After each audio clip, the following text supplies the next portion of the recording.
The Fairy type is one of the strongest types in all of Pokemon. It's got a really small number of weaknesses, and most of them have access to a really good move pool. The only real issue with the Fairy type is there's just not a lot of them. With that being said, in this video, I'm gonna see if I can beat Pokemon Sun using hardcore Nuzlocke rules and only Fairy types. Thankfully, Pokemon Sun is one of those games where Fairy types really aren't so rare. Regardless though, it is one of the most difficult games to hardcore Nuzlocke, so we'll see how we do. Now, I'm ready to get into this run, so I start off by naming myself Zango. Then instead of putting new clothes on, I decided to just put a hat on, and it's pretty styling as Kukui says, but I feel like I probably should have changed. Either way, I've now got to go save Cosmog for this random girl I've never met before, which is a really weird thing for me to do, especially since I basically put my life on the line. Thankfully, it ends up working out alright, and it's after this scene that I can actually pick my starter. Thankfully, this is the one and only Pokemon game where one of my starters is actually going to be a Fairy type. This is Poplio, who becomes a Fairy type after it evolves into Primarina. But that won't be for a really long time, so I just give it the nickname Scar, look at the nature, and decide to keep it until I get an actual Fairy type. The closest Fairy type isn't until Route 3, and to get there, I've got to go through Kukui, doing some weird, questionable stuff with his Rockruff, the Pokemon School, which I'm pretty easily able to go through, and also Captain Lima. All that stuff really wasn't that hard, but I do have a difficult challenge in front of me, and that's picking what clothes I actually want to wear. In the end, I decided to go with this, and honestly,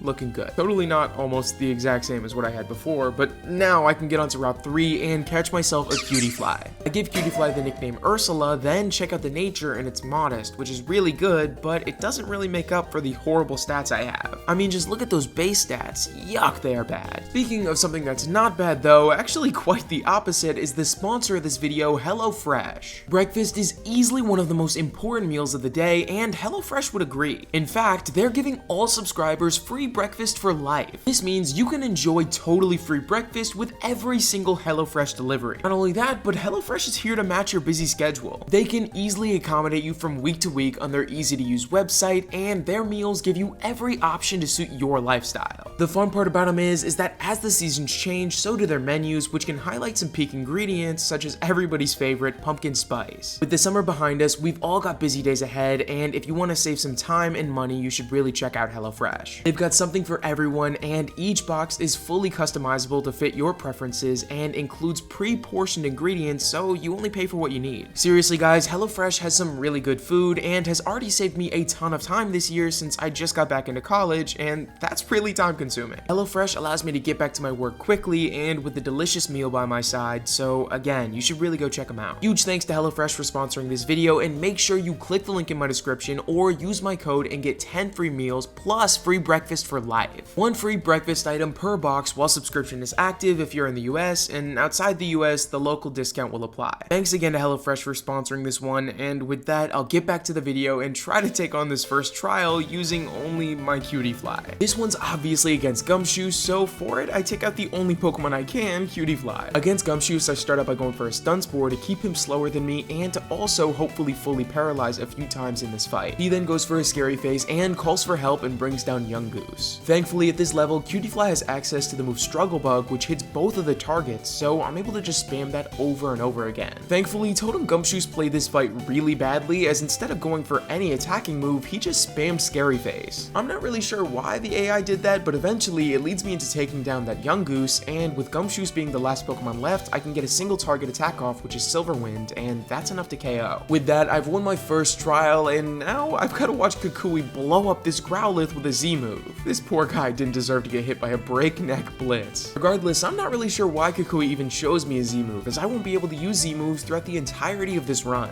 That being said, the next area I've got to go is Melee Meadow, where I find Lily has lost her Cosmog yet again. Eventually, I track it down, and hopefully this time she'll just keep it in the bag. It's after this that I fight Alolan Hop, and once I do, I move back into Melee Meadow, where I can catch myself a Cottonee. This Cottonee is actually really good though, maybe the MVP of this run, as it has the ability Prankster. That means that any status move I use will have +1 priority, so it essentially always goes first. With that being said, I give it the nickname Maleficent, then move on to my first grand trial. I'm not gonna lie to you guys, this might have been the easiest fight of my entire life, as Ursula is 4 times resistant resistant to any fighting type move, so I just have to spam Fairy Wind. That pretty easily allows me to go through the Mankey, the Makahita, and even the Crabrawler right at the end. With that completed, I get the Ride Pager for Tauros, which means I can actually break these big rocks now. This allows me to get myself another encounter, which is a Carbink at the top of this mountain. This Carbink I nicknamed Hades, then check out that nature and its special attack down and defense up, which honestly doesn't really matter that much as my special attack was really bad anyways. Regardless, the next thing we've got to do is go to Akala Island, and once we get here with the gang, we realize that there is a lot of good encounters for me. The first one I pick up on is an Eevee on Route 4, and after catching it, I can immediately evolve it into a Sylveon. This Sylveon has a jolly nature, which is really bad considering it's going to be doing basically no damage now. Either way, I name it Captain Hook, then move on to my next rival battle. This one's another easy one as my Carbink and Sylveon can pretty easily deal with his entire team. This next fight I've got though isn't going to be nearly as easy, so after touching these Miltank for a little bit, I eventually find myself in a battle with the bane of my existence, Gladion. Now if you didn't know, his team basically entirely counters fairy types. Not only does he have a poison type, but he also earns himself a steel type later on in the game, which means I'm gonna have an extremely hard time fighting him later on. Thankfully for now, I've got Hades, whose defensive bulk is enough to deal with both of his Pokemon, but later on, I'm not too sure. Having moved past that, I can get on to the second trial, which is against Totem Wishiwashi. Against Wishiwashi, I lead with Cottony, so I can set up a Leech Seed at the start of the fight. The Totem then hits me with a Growl, which doesn't really do much against Cottony, but he also calls down his own Wishiwashi, which really isn't that great. On the next turn, I paralyze the Totem with a Stun Spore so that I can move faster than it later on in this fight. And for some reason, the Totem just abstains from doing any damage to me for the next 4 turns. I'm not really sure why he decided to do this, as it allows me to set up a couple of growths, as well as go for a couple of Mega Drains, which takes down both of the Wishiwashis. This wins me the second trial after taking no damage whatsoever. Unfortunately, this next one definitely won't be as easy, as it's against Totem Salazzle, who's a poison type. So after scaring these Sudowoodo away with my Waterium Z, I meet up with Mapu?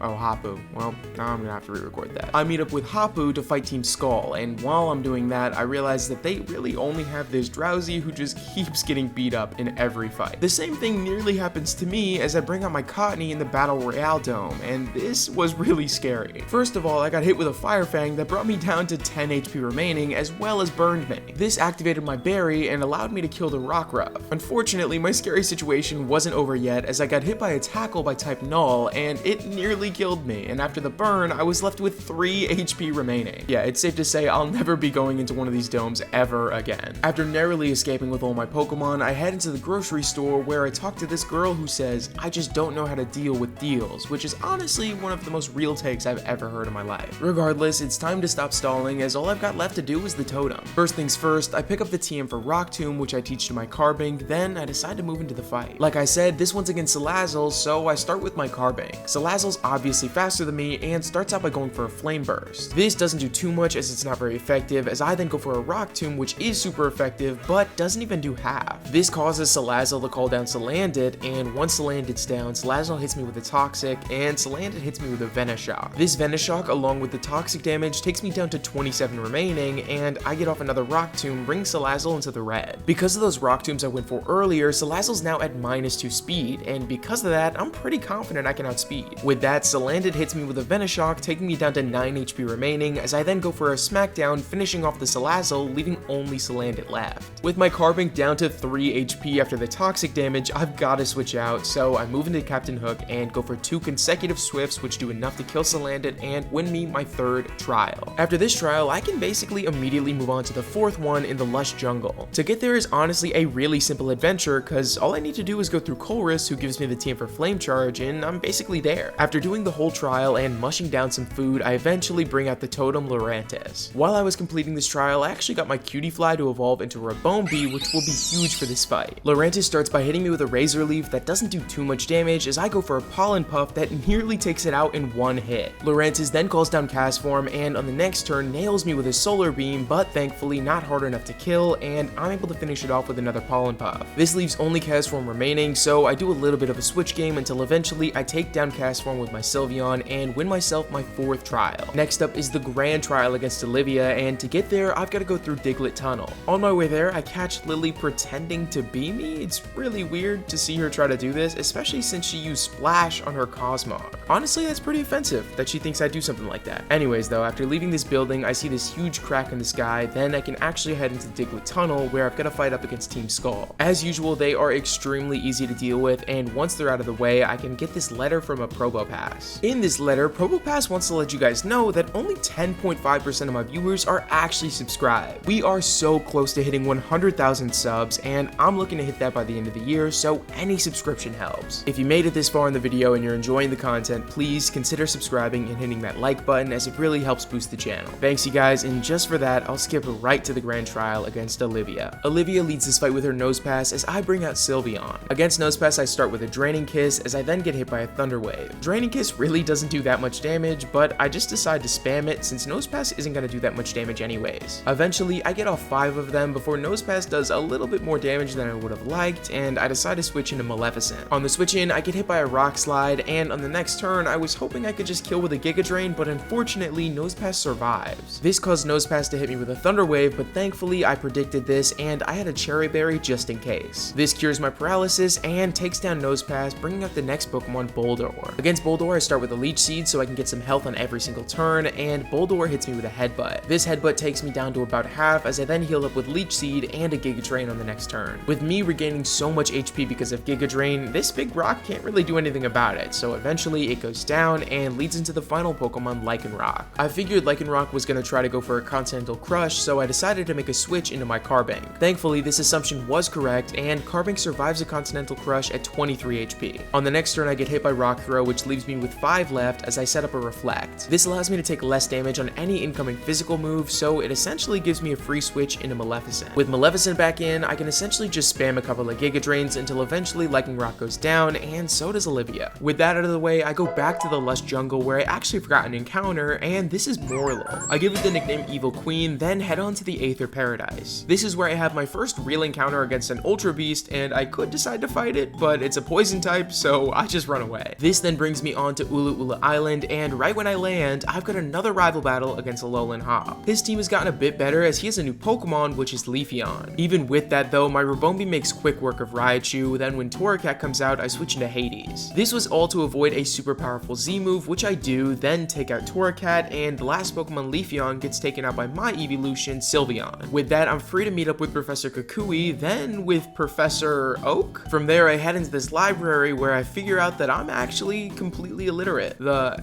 empty sky broke asunder?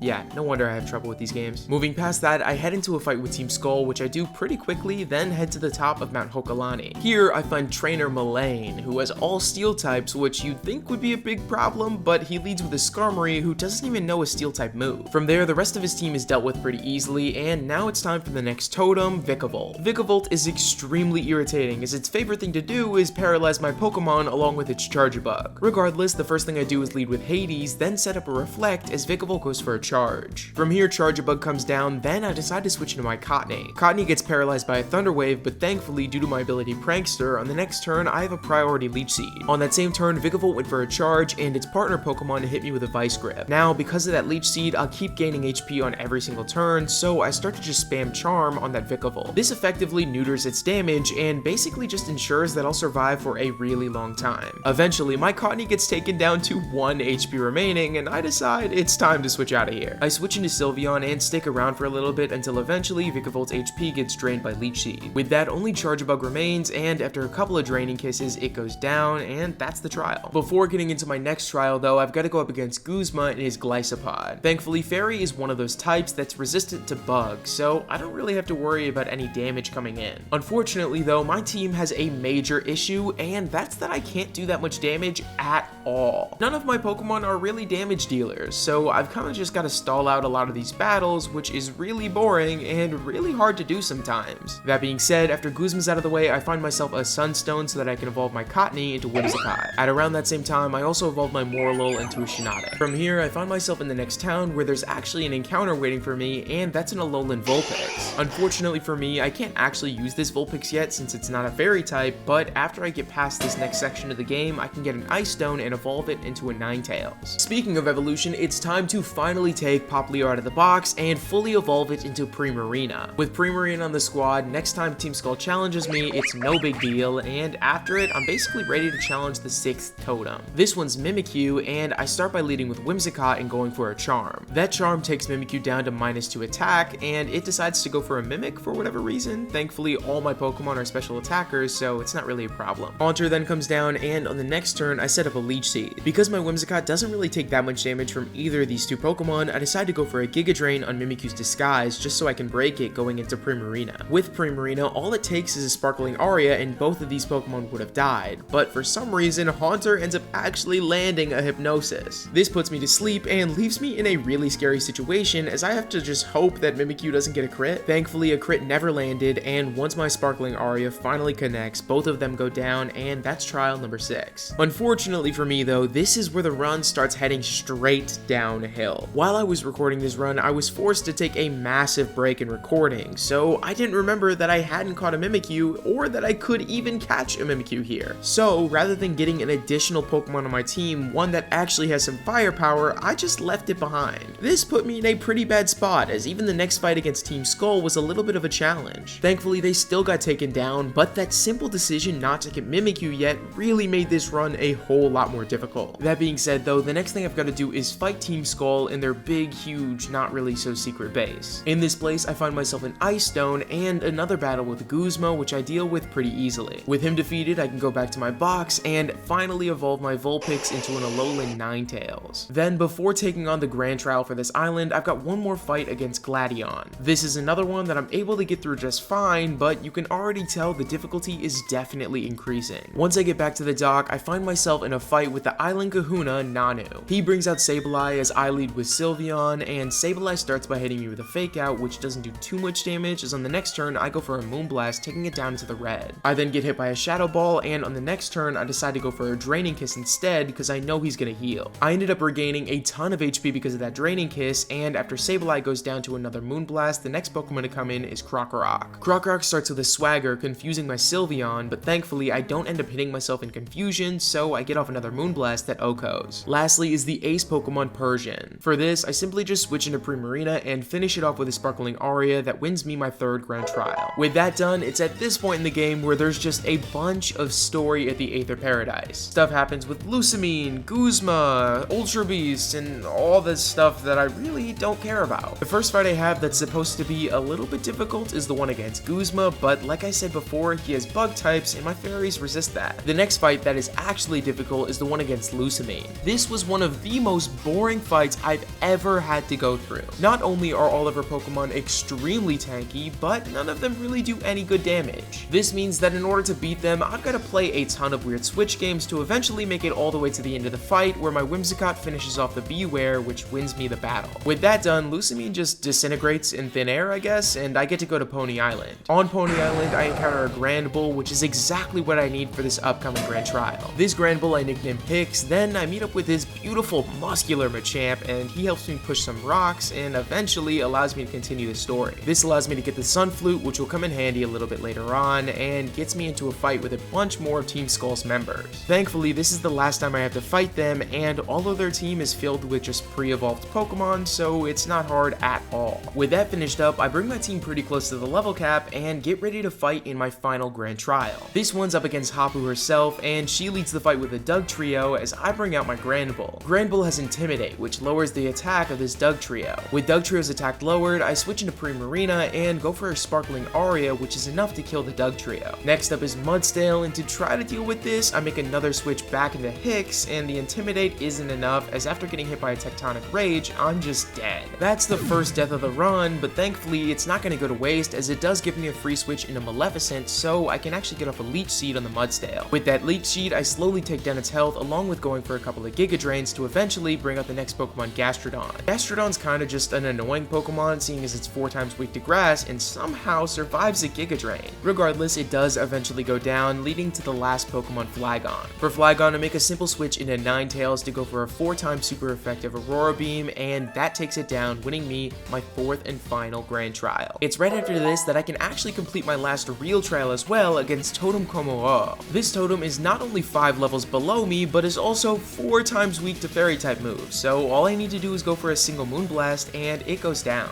With that, I can finally start to finish off the story as I use the Sun Flute to summon Solgaleo. He takes us to Ultra Space so I can have my final fight against Lusamine, and this one's actually way easier than the previous one. For some reason, half of Lusamine's team just spams Pain Split. Literally all they go for is Pain Split. I'm not really sure if that's the only move they have or that's the only move they want to use, but regardless, that's all they go for. This leads to me having a really easy fight and saving Lusamine in the process. She's kind of a deadbeat mom though, so I'm not really sure how bad I wanted to save her anyways. Regardless, I then get in a fight with Solgaleo, which I just used my Master Ball on, because Lord knows I'm not going to fight this thing. The last big hiccup of the run before the Elite Four is Gladion. Before fighting him, I finally remember that I can actually catch a Mimikyu. So I go ahead and do that and catch Mimikyu, giving it the nickname Gaston. I then get into what could be the most difficult fight of this entire run against Gladion. He leads with Crobat as I bring out my Carbink and start up by going for a Reflect. It's after this that we start to just trade Cross Poison for Power Gem, and after a couple of them, Crobat goes down, and the next Pokemon to come out is Weavile. Weavile has the move Metal Claw, and basically none of my Pokemon can deal with it except for Carbink, so I just have to let Carbink go down so I can get a free switch into something else. This free switch is into my Mimikyu, who gets hit by a Night Slash, breaking my decoy, but allowing me to get off a free Play Rough, which does kill the Weavile. Next up is the most difficult Pokemon to deal with, Lucario, is it has a Z move called Corkscrew Crash. This Z move is exactly what he's gonna go for first, so I kinda just have to take it, and my Mimikyu needs to go down in order for me to win this fight. With Mimikyu dead, I get a free switch into my Primarina, who can just go for 2 Moonblasts to finish off the Lucario's remaining health and take out the last Pokemon, Silvally. Silvally's in its grass form, so I can switch out into Ursula and go for a Bug Buzz, which is enough to take it down, and that wins me the fight against Gladion, but not after taking 2 really important deaths. Now all I've got to do is make it to the Elite Four by going through one